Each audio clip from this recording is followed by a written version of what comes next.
గురు బ్రహ్మా గురుర్విష్ణు గురుదేవో మహేశ్వరః గురు సాక్షాత్ పరం బ్రహ్మ తస్మై శ్రీ గురవే నమః. నమస్కారం మాస్టర్. నమస్కారం మాస్టర్ KPK.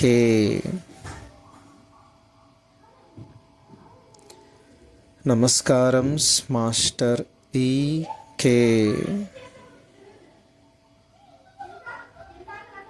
నమస్కారం మాస్టర్ MN. నమస్కారం మాస్టర్ CVV.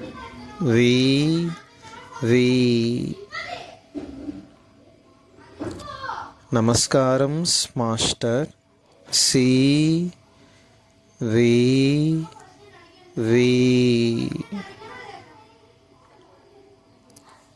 నమస్కారం master CVV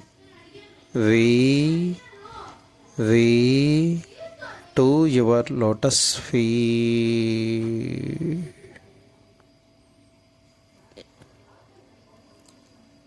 Om Shanti Shanti Shanti.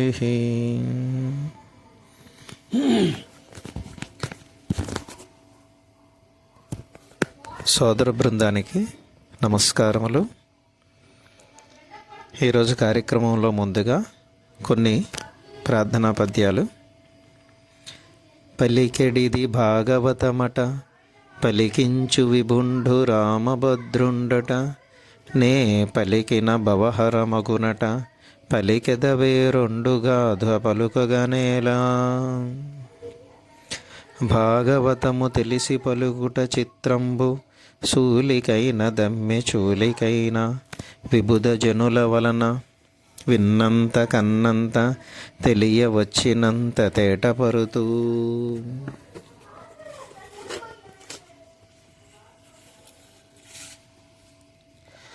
ఒక సూర్యుండు సమస్త జీవులకు తానొక్కడై తోచు పోలిక, ఏ దేవుడు సర్వకాలము మహాలీలన్ నిజోత్పన్న జన్య కదంబంబుల హృత్సరోరోహములన్ నానా విధానూన రూపకుడై ఒప్పుచునుండు అట్టి హరిని నే ప్రార్థింతు శుద్ధుండనై. నీ పద్యావళు లాలకించు చెవులున్, నిన్నాడు వాక్యంబులున్, నీ పేరన్ పనిసేయు హస్తయుగమున్, నీ మూర్తిపై చూపులున్, నీ పాదంబుల పొంతమృక్కు శిరముల్, నీ సేవపై చిత్తముల్, నీపై బుద్ధులు మాకు నిమ్ము కరుణన్, నీరేజపత్రేక్షణ. నల్లనివాడు పద్మనయనంబులవాడు, మహాసుగంబులున్ విల్లును దాల్చువాడు, కడు విప్పగు వక్షమువాడు, మేలుపై జిల్లెడువాడు, నిక్కిన భుజంబులవాడు, యశంబు దిక్కులం జల్లెడువాడు అయిన రఘుసత్తముడిచ్యుత మా కవిష్ణముల్. ఇంతవరకు మనం శ్రీమద్భాగవతం దశమస్కందం పూర్వభాగంలో 421 పద్యాల వరకు రహస్య ప్రకాశం చదువుకోవడం జరిగింది. నేడు 422 పద్యం నుంచి చదువుకుందాం. ఇది కృష్ణుడు బృందావనం చేరడం. ఇంతకుముందు ఏమైంది? తల్లి మద్ది చెట్లకి చూశాడు.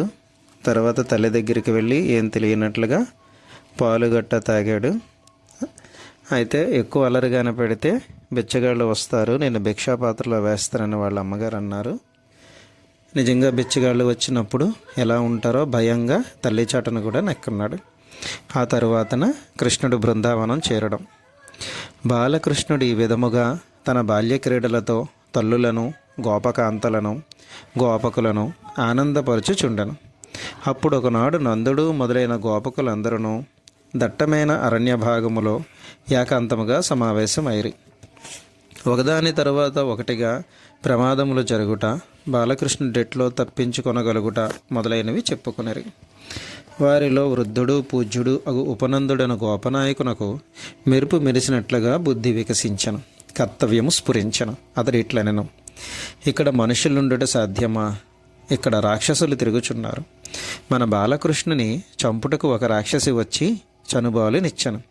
మరి ఒక సుడిగాలి రాక్షసుడు వచ్చి బండరాళ్లపై కృష్ణుని విసిరి కొట్టి చంపుటకు ప్రయత్నించను. ఇప్పటికిప్పుడు 2 మహావృక్షములు కూలి వానిపై పడిపోయాను. శ్రీహరి అనుగ్రహము వలన ఆపద గడిచి బాలుడు క్షేమముగా ఉన్నాడు. ఇంకా మనం ఇక్కడ ఉండుట క్షేమము కాదు. సురక్షితమైన ప్రదేశమునకు నివాసము మార్చుట మంచిది. విన్నారా? మన నివాసమునకు అనుకూలమగు స్థానం ఒకటి నాకు స్ఫురించినది. అక్కడ మన పశువులకు పుష్కలముగా పచ్చగడ్డి లభించును. పశువులు స్వేచ్ఛగా విహరించుటకు అనువైన సువిశాల ప్రదేశం ఉన్నది. చక్కని కొండలు, నదీ ప్రవాహములు, దట్టమైన చెట్లు, చిక్కగా అల్లుకొని ఉన్న పూలతీగలతో ఆ ప్రదేశము అందముగా ఉండును. ఇక మన వంటి గృహములు నివసించుటకు అనువైన ప్రశాంతత కూడా ఉన్నది. అదియే బృందావనం. మనం అక్కడికి నివాసము మార్చుట మంచిది. ఉపనందుడు చెప్పిన మాటలు విన్న గోపవృద్ధులు బాగున్నదని అంగీకరించి ఇంతకాలము నివసించిన ఈ ప్రదేశమును విడిచిపోవుట ఎట్లు అని విచారము వారికి కలగలేదు.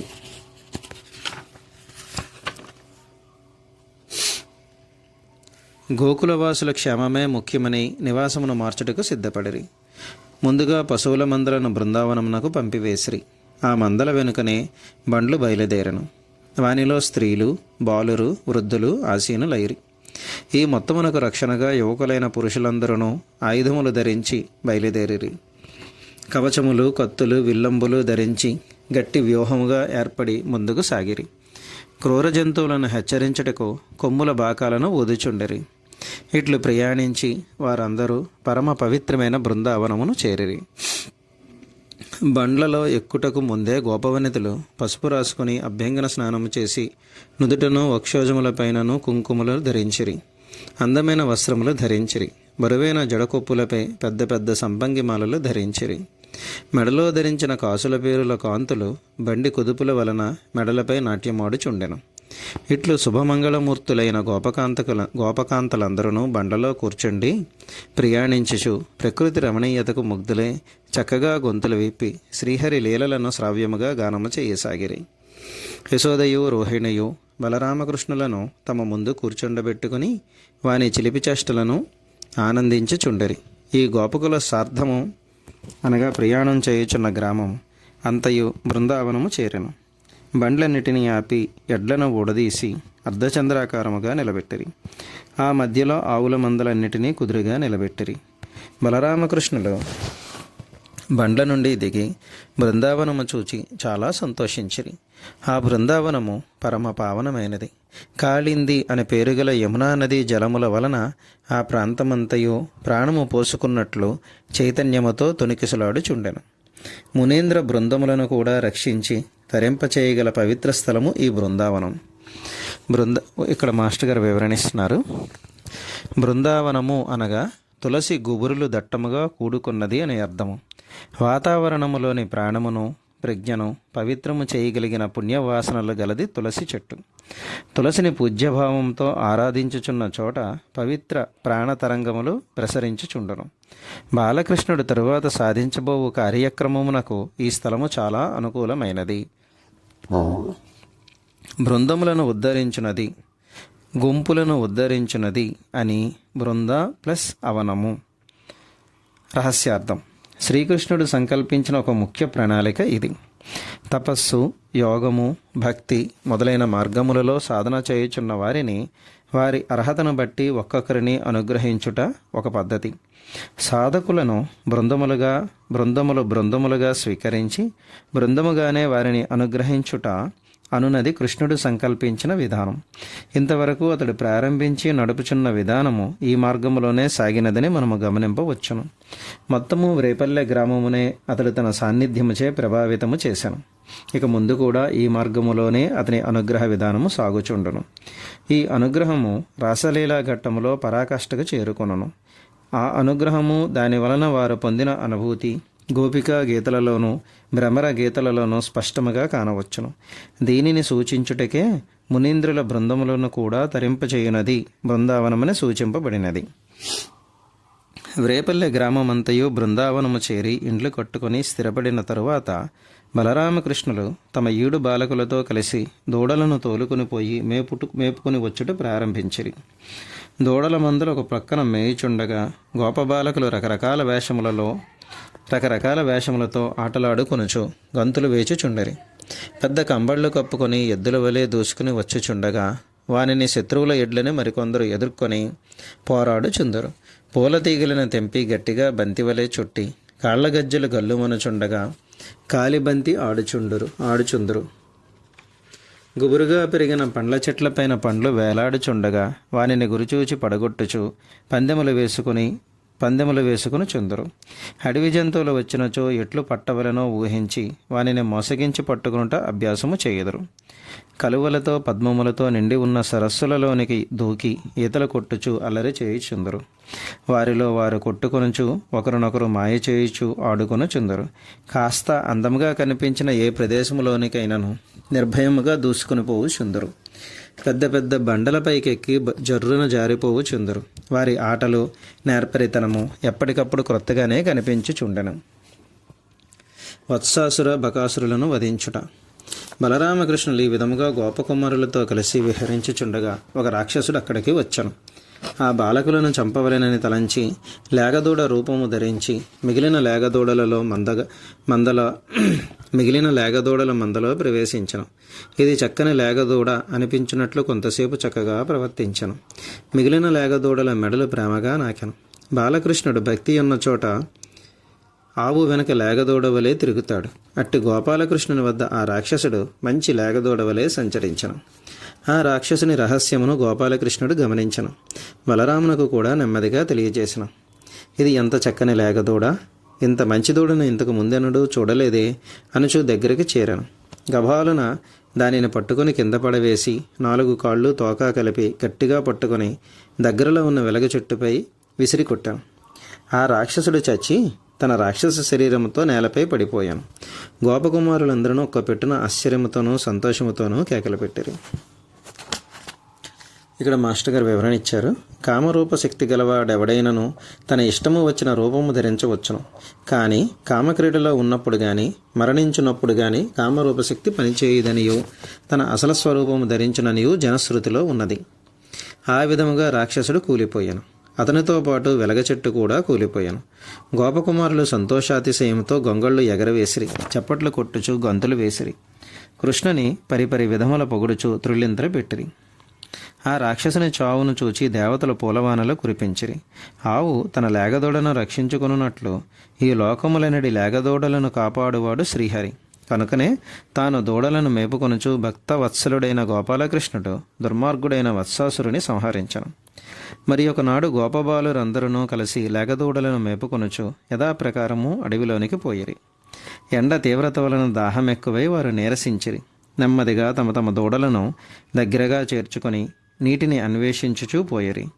నిర్మలమైన జలములతో నిండిన చెరువు ఒకటి కనిపించగా వారికి ప్రాణములు లేచి వచ్చినట్లయ్యాను. దూడలచే మంచినీళ్లు త్రాగించి తాము కూడా నీరు త్రాగి తేరుకొనిరి. అక్కడ వారికి ఒక చిత్రమైన కొంగ కనిపించాను. అది ఆకారంలో కొంగవలే ఉన్నది, కానీ ఆకారము చాలా పెద్దది. వజ్రాయుధము దెబ్బచే కింద పడిన పెద్ద కొండవలే ఉన్నది. విశాలమైన దాని ముక్కు భయంకరముగా ఉన్నది. అది గోపాలకృష్ణుని చంపవలెనని అక్కడ చేరి ఉండెను. కొంగ అనగా బకము. కొంగ రూపములో ఉన్న ఆ మహారూపమును చూచి బాలకులు నివ్వెరపోయి నిలబడిరి. మహర్షుల వలె ఆ బకరాక్షసుడు మిగిలిన పనులన్నీ మానివేసి మిగిలిన కోరికలన్నీ మరచి ఏకాగ్ర చిత్తముతో మౌనముగా వనములో నీటిలో నిలబడి ఉండెను. గోపాలకృష్ణునిపైనే దృష్టి అంతయు నిలిపి వేచి ఉండెను.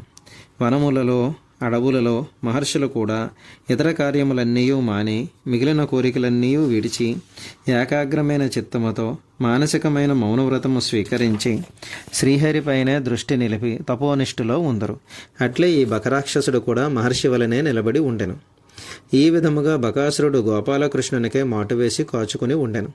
అవకాశము దొరికిన వెంటనే ఒక్కసారిగా విజృంభించెను. పొడవైన ముక్కును కటకటలాడించి ఒక్కసారిగా రెక్కలు విప్పి విశాలముగా విప్పెను. జలములలో నుండి కాళ్ళు ముడుచుకుని రివ్వున ఆకాశములోనికి ఎగురుచుండగా భయంకరమైన క్రాంకారము దాని నోటి నుండి వెలువడెను. రెక్కలు రివ్వున ఆడించుచూ బాలకృష్ణుని వద్దకు ఏటవాలుగా దూసుకుని వచ్చుచుండగా ఆ రెక్కల గాలి వేగమునకు దగ్గరగా ఉన్న చెట్లు కూలిపోయాను. అట్లే ఆ బకాసురుడు రివ్వున వచ్చి బాలకృష్ణని ఒడిసిపెట్టి మింగివేచను. కానీ ఆ బాలునికి ఇటువంటి వాటిని తట్టుకొనగల సామర్థ్యం ఉన్నదని ఆ రాక్షసునకు తెలియలేదు. వరుసగా లోకములన్నిటినీ ప్రళయకాలమున మృంగుచు సృష్టికాలమున బయటకు కక్కుచు ఆ లోకములను నిలబెట్టుచున్న క్రీడామయుడు గోపాల బాలుడు. తన శక్తి ఎదుటివాని శక్తి స్పష్టముగా తెలియను కనుక ఆ రాక్షసుని నోటికి చిక్కెను. కృష్ణుడు కనబడక బలరాముడు మొదలైన గోపబాలురందరూ భయపడి నిశ్చేష్టులైరి. ప్రాణములు లేని శరీరములో ఇంద్రియములు ఎట్లు నిర్జీవములై ఉండనో అట్లే వారందరూ జీవములైనట్లు నిలబడిపోయిరి. బకాసురుడు కృష్ణుని చంపవలెనని మింగెను. కానీ నోటిలోనికి వెళ్ళిన కృష్ణుడు వానికి మృంగుడు పడలేదు. కంఠము ముందు భాగము దౌడలు మండిపోవచున్నట్లు అనిపించను. కాలాగ్ని జ్వాల వలె మహాశక్తితో కృష్ణుడు ప్రచండుడై కాల్చుచుండగా వానిని మృంగుట బకాసురునకు చేత కాలేదు. సరికదా నోటిలో ఉంచుకొనుట కూడా అసాధ్యమయ్యను. మహిమాన్వితుడు బ్రహ్మదేవునికే తండ్రి అయినవాడు ఆ గోపాలుడు. ఎదుటివానిని ఓడించుటకు సంకల్పించినప్పుడు వానిని ఎదిరించుట ఎవ్వరికీ సాధ్యము కాదు. ఇంకా వానిని మింగుట సాధ్యము కాదని బకాసురుడు గోపాలబాలుని బయటికి కక్కివేశను. రాక్షసుని నోటి నుండి బయటపడిన కృష్ణను చూచి బాలకులందరూ సంతోషించిరి. లోకములన్నీ సంతోషించను. ఇక్కడ వివరణ. ఈ పద్యములో బిందుపూర్వకమై ఠకారం అంట ప్రాసాక్షరముగా వాడబడినది. ఇటువంటి కష్టమైన ప్రాసములతో పద్యములు వ్రాయుట కవులకొక ముచ్చట. ఈ పద్యములోని భావము దానిలోని కఠినత్వము కూడా ఈ క్లిష్ట ప్రాసము చేత కొంతవరకు స్ఫురించుచుండును. అట్లు కృష్ణుని నేల మీద పడవేసిన తరువాత బకాసురుడు ముందుకు దూకి పదునైన ముక్కుతో అతనిని పొడవబోయెను. కృష్ణుడు ముక్కును పట్టుకుని రెండు భాగములను రెండు చేతులతో వట్టి గడ్డిపోసిన చీల్చినట్లు చీల్చి చంపివేశను. బకాసురుని క్రూరత్వముతో పాటు వాని ప్రాణములు కూడా మాయమయ్యను. ఈ సన్నివేశము చూసిన దేవతలు సంతోషముతో నందనవనములోని మల్లియలు మొదలైన పుష్పజాతులను వరుసలుగా కృష్ణునిపై కురిపించిరి. దేవతల వాద్యములు మనోహరముగా మ్రోగెను. బలరాముడు మొదలగు గోపకుమారులకు ఇంద్రియములకు ప్రాణము వచ్చినట్లు ప్రాణములు లేచి వచ్చెను. కృష్ణుని దగ్గరకు తీసుకుని కౌగిలించుకొనిరి. తరువాత లేగదూడలను మందలుగా దగ్గరికి చేర్చుకొని వానితో పాటు క్షేమముగా ఇండ్లకు చేరుకొనిరి. గోపబాలకుల వలన జరిగిన వృత్తాంతమంతయు విన్న నందుడు మొదలైన గోపనాయకులు నివ్వెరపోయి ఇట్లనుకొనిరి. ఆపదల మీద ఆపదలు ఈ కృష్ణుని పైననే వచ్చి పడుచున్నవి. చిత్రమేమనగా వచ్చిన ఆపదలు వచ్చినట్లే తప్పుకొని పోవుచున్నవి. ఇతనికి అపకారం చేయి తలపెట్టిన దుర్మార్గులందరూ మంటలలో పడిన మిడతల వలె నాశనమైనారు. ఈరోజుకి ఇక్కడికి ముగిద్దాం. స్వస్తి.